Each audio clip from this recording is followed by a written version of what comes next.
Good morning. So for tomorrow, we have a strength workout focusing on our pushing and pulling upper body strength. So let's take a look at the workout.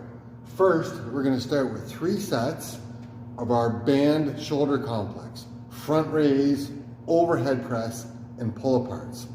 2 things. We want to try and work to these all 8 reps unbroken. Now your shoulders are going to get that small little burny feeling. We want to try and push through it. Shoulder muscles, they fatigue real quick, but they also recover real quick. And in this segment, we want to focus on the shoulder blades. This is all about controlling our shoulder blades. Because remember, our shoulder blade is the base for where your rotator cuff muscles attach. And if your shoulder blade is controlled, it gives your rotator cuff muscle a stable base to work from, which really decreases its potential for injury. So as we do the front raise, we want to think about sucking our shoulder blades down and back. When we do the overhead press, we want to think about keeping them pinned. And when we do the pull aparts, we want to think about having them slide in and out, bringing the chest out to meet the band. And then we're going to finish off each set with 30 seconds of wrist circles. On the ground, grabbing at the ground, fingers can be forward, can be out to the side, or turned around for more flexibility. And we just want to push the end range of motion. We spend most of our day with our wrists like this, typing, driving. And now with push-ups and groundwork, they're going to be in a very flexed position, so we want to help them get used to that. Now going over to the workout, we're going to start with a pairing of 5 sets, 21s of push-ups. So the way the push-ups 21s work is you do the bottom half of the rep, you do the top half of the rep, and then you do the full rep. So you do 7 reps at the bottom half, 7 at the top, and then 7 full reps all the way through. So it requires some control to be able to stop halfway through the rep, but then it also requires a lot of endurance because 21 is a lot of reps. So feel free to scale these, bring your hands up on a couch, bring your hands up onto a bench.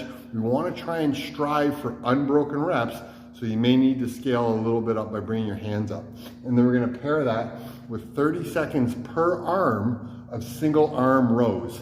You can use your band, you can use your kettlebell, you can use a dumbbell. All we're looking for is being bent over. On the one side, it's going to create a big twisting force, so we're going to have to use our core to stabilize. So we're going to work through that for 5 sets. And then we're going to take up the intensity, the Metcon, a little bit.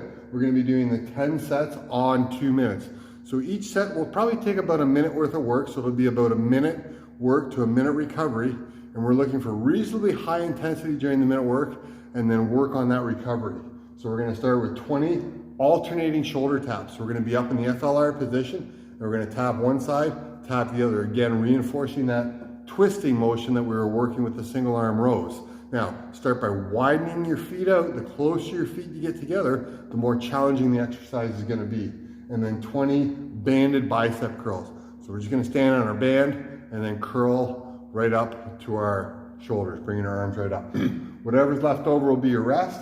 And then in the second 2-minute period, we're going to do 10 no jump burpees. Again, we get that push up, accepting to the ground, keeping the elbows nice and tight, with 20 banded rows. So now we can anchor our band around something and pull it in. We can loop it around our feet. We can bend over and roll. We're just looking for a pulling motion. And again, we're going to rest at the balance of the time. So we got a great upper body, shoulder strengthening workout tomorrow. We look forward to seeing you.